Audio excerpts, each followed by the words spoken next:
Hello அன்பு உள்ளங்களே, உங்கள் அனைவருக்கும் மாலை வணக்கம். பாருங்கள், மாலை நேரம் மிகவும் பிரகாசமாக இருக்கிறது.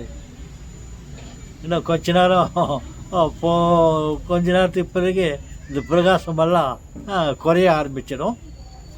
இந்த பிரகாசம் இருக்கும்போது நாம் உரையாடிக்கொள்ளலாம். உரையாடுவதில்லை. நான் சொல்வதை நீங்கள் கேட்க வேண்டிய நிலையில் இருக்கிறீர்கள். என் உரைக்கு நீங்கள் பதில் உரை கொடுப்பதாக இருந்தால்தான் உரையாடல். ஓகே, நான் என் மனதில் பட்டதை உங்களுக்கு தெரிவிக்கிறது என்னுடைய வேலையாக இருக்குது. என்ன சொல்கிறேன்னா, பாருங்க, நம்ம புத்தகத்தை படிப்பதும் எழுதுவதும் உங்களுக்கு தெரியும். அது காலகாலமாக இருந்து கொண்டு வருகிறது. எப்படி என்றால், நாம் வலது புறத்திலிருந்து வரைய ஆரம்பிக்கிறோம், எழுத ஆரம்பிக்கிறோம். அதையே படிக்கும் போதும் வலப்புறத்திலிருந்து வந்துட்டு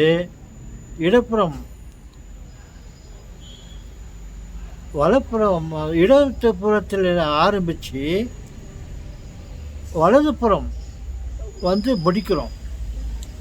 எழுதுவதாக இருந்தாலும் இடது புறத்தில் ஆரம்பித்து வலது புறத்தில் முடிக்கிறோம். அப்புறம் அதை படிக்கிறது கூட இடது புறத்தில் இருந்து ஆரம்பித்து வலதுபுறம் முடிவில் முடிக்கிறோம். முடித்து விட்டு அது தொடர வேண்டும் என்றால் மறுபடியும் நம்ம அங்கே இடது புறத்துக்கு போகிறோம். இடது புறத்துக்கு போய்கிட்டு அங்கேருந்து எழுத ஆரம்பிக்கிறோம். படிப்பதும் அதே மாதிரி தான். இடது புறத்திலிருந்து படிக்கிறோம், வலதுபுறம் வந்து விடுகிறோம்.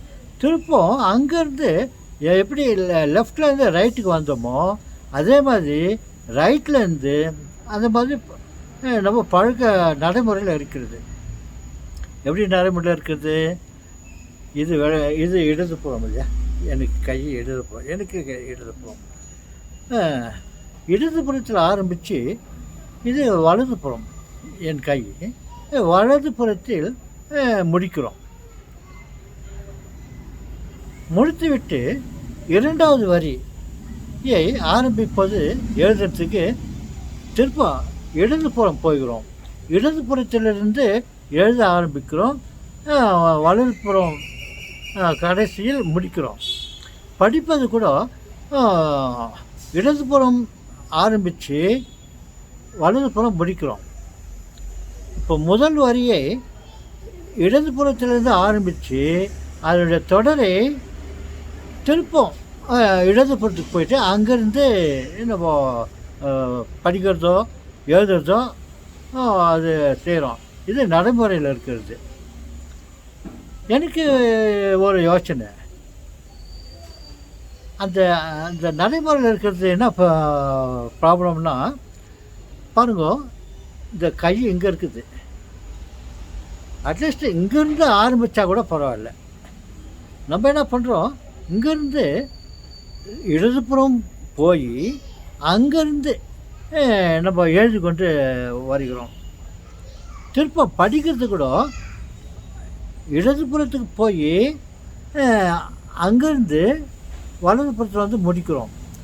முடித்து விட்டு இரண்டாவது வரியை படிக்கவோ எழுத வேண்டும் என்றால் திருப்பம் இடதுபுறம் எண்டுக்கு போயிட்டு அங்கேருந்து எழுத ஆரம்பித்து வலதுபுறம் முடிக்கிறோம்.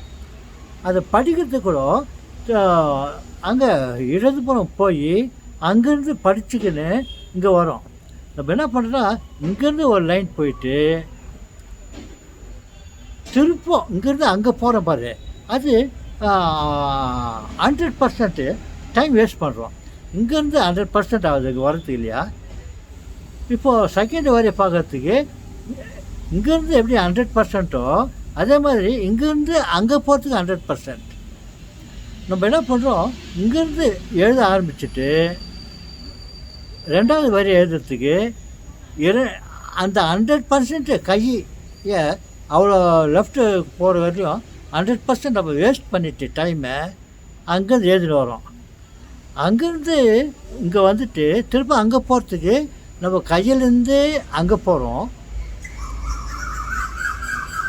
கண்ணு கூட நம்மளை தொடர்ந்து பார்த்துக்கிட்டே இங்கே வருது இங்கே வருது. படிக்கிறதுக்கும் எழுதுறதுக்கும் இங்கேருந்து அங்கே வருது, படிக்கிறதுக்கும் திரும்ப அங்கே போயிட்டு இங்கே வரோம். இப்போ இங்கேருந்து அங்கே போகிறோம் பாருங்க, அங்கே போகிறது வேஸ்ட் ஆஃப் டைம். இங்கேருந்து அவ்வளோ தூரத்துக்கு வருது 100% வச்சுக்கோ.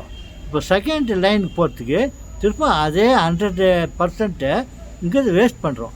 இங்கேருந்து அங்கே போயிட்டு அங்கேருந்து திரும்ப எழுதுறதோ படிக்கிறதோ செய்கிறோம் பாருங்கள். 100% நம்ம இங்கேருந்து ஆரம்பித்து முடிக்கிறதுக்கு 100%. இந்த செகண்ட் வரியை இப்போ செய்கிறதுக்கு திரும்ப இங்கேருந்து 100% நம்ம அவ்வளோ தூரத்தில் போயிட்டு வேஸ்ட் பண்ணிட்டு போகிறோம். அப்போது அவ்வளோ டைம் வேஸ்ட்டு. கண்ணுக்கு கூட இங்கேருந்து அங்கே வரோம், திரும்ப செகண்ட் வரியை வர்றதுக்கு அதே கண்ணை வந்து திரும்ப அங்கே கொண்டு போயிட்டு அங்கேருந்து இரண்டாவது வரிக்கு வரும். எழுதுறதுக்கும் சரி படிக்கிறதுக்கும் சரி இந்த மாதிரி 100% எழுதிட்டு இன்னொரு 100% வேஸ்ட் பண்ணி அங்கே போயிட்டு அங்கேருந்து அதை முடிக்கிறோம். இதே மாதிரி ஒரு 100 வரிங்க இருக்குது வச்சுங்க. இந்த 100 வரிக்கு லைனுக்கு நம்ம 100 வரிக்கு 100 வரி டைம் வேஸ்ட் பண்ணுறோம். அது எழுதுறதுக்கு 100% 100 வரி லைனுக்கு நம்ம 100% யூஸ் பண்ணுறோம். திருப்பவும் செகண்ட் வரையறதுக்கு 100% இங்கேருந்து அங்கே போய் வேஸ்ட் பண்ணிவிட்டு அங்கேருந்து எழுதின்னு வரோம். இது நடைமுறையில் இருக்கிறது. நான் என்ன சஜஸ்ட் பண்ணுறேன்னாக்கா, ஒரு ஐடியா கொடுக்குறேன்னா, இங்கேருந்து இடதுபுறத்துலேருந்து ஆரம்பித்து எழுதிக்கினே வரணும். எழுதிக்கினே வந்துட்டு இரண்டாவது வரிக்கு அங்கேருந்து கீழே வந்துட்டு இங்கேருந்து கண்டினியூஸ் பண்ணணும். அப்புறம் மூணாவது தேர்ட் லைனுக்கு கீழே வந்துட்டு இங்கேருந்து ஸ்டார்ட் பண்ணுங்க. ஒரு செயின் மாதிரி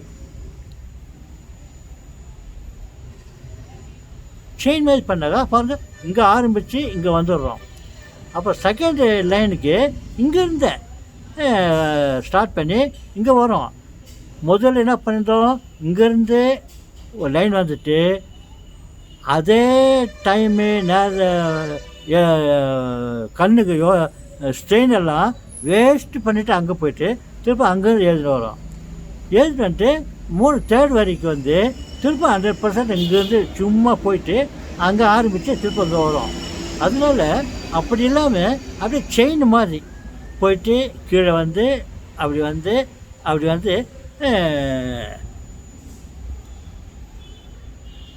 பண்ணாங்க. நம்ம எவ்வளோ 100% செலவு பண்ணுறோம் இல்லைங்களா.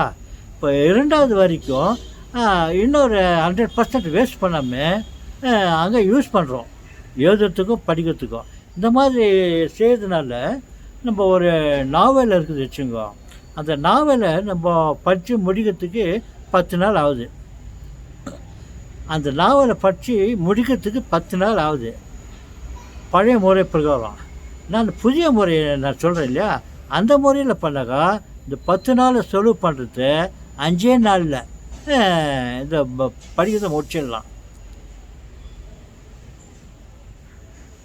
இது எனக்கு நல்ல யோசனையாக தெரியுது. நீங்கள் சிந்தித்து பாருங்கள்.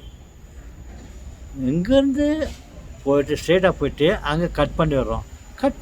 பழைய முறை கட் பண்ணிவிட்டு திரும்ப செகண்ட் லைனுக்கு திரும்ப இங்கேருந்து வேஸ்ட்டு சும்மா போயிட்டு செகண்ட் லைனுக்கு அங்கே யூஸ் பண்ணுறோம்.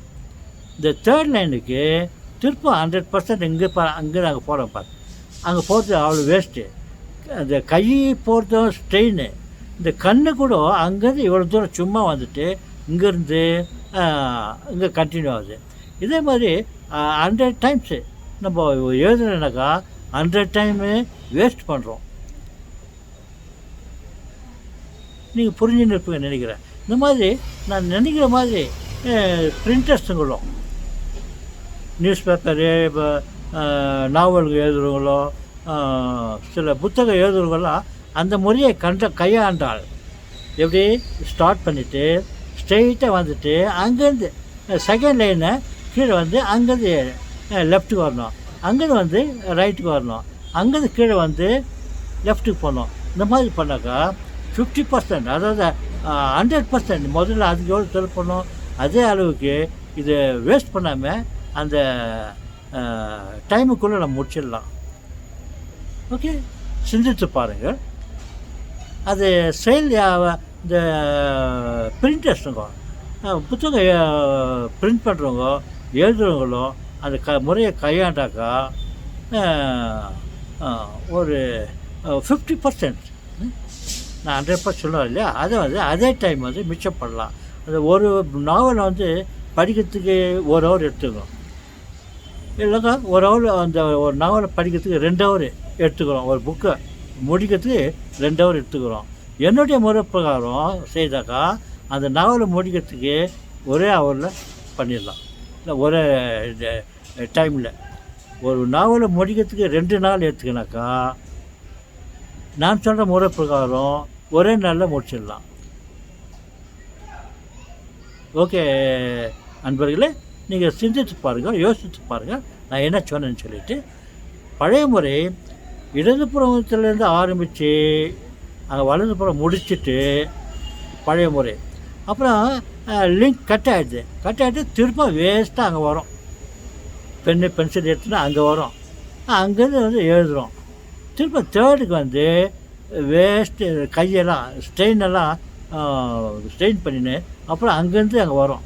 அதே மாதிரி தான் படிக்கிறது கூட இங்கே ஆரம்பித்து இங்கேருந்து அங்கே படிச்சுன்னு வரும். ரைட்டுக்கு வந்து உடனே படிச்சுட்டு திருப்பம் கட் ஆகிட்டு திருப்பம் சும்மானா இங்கேருந்து அங்கே அவ்வளோ தூரத்துக்கு சும்மா கண்ணை பார்வையை வேஸ்ட் பண்ணுறோம். அப்போ கண்ணுக்கு எவ்வளோ ஸ்ட்ரெயின் கம்மியாகுது பாருங்கள். ஓகே, இது என்னுடைய சீரியஸ் சிந்தனை. இதை பற்றி நான் பழைய ஒரு வீடியோவில் நான் சொல்லியிருக்கிறேன். அது நீங்கள் கவனிச்சிங்களோ படிச்சிங்களோ என்ன தெரியாது. நீங்கள் அப்போது மிஸ் பண்ணிட்டு இருந்தாக்கா இப்போது யோசித்து பாருங்க நான் சொல்கிற யோசனையை. ஓகே, நான் ஏற்கனவே சொல்லியிருக்கிறேன், நீங்கள் எளிதாக புரிந்து கொள்ளும் தன்மையை உடையவர்கள் நான் சொன்னதை நீங்கள் யோசித்து பாருங்க. நீங்கள் அதுக்காக ஏதாவது ஏற்பாடு பண்ணுறதா கூட நீங்கள் பண்ணலாம். இதை இப்போ என்னுடைய சிந்தனை பிரிண்டர்ஸுங்களோ எழுத்தாளர்களோ கடைப்பிடிச்சாக்கா நீங்கள் உண்மையிலேயே அது ரொம்ப பயனுள்ளதாக இருக்கும். ஓகே, வணக்கம் நேயர்களே, முடிக்கிறேன்.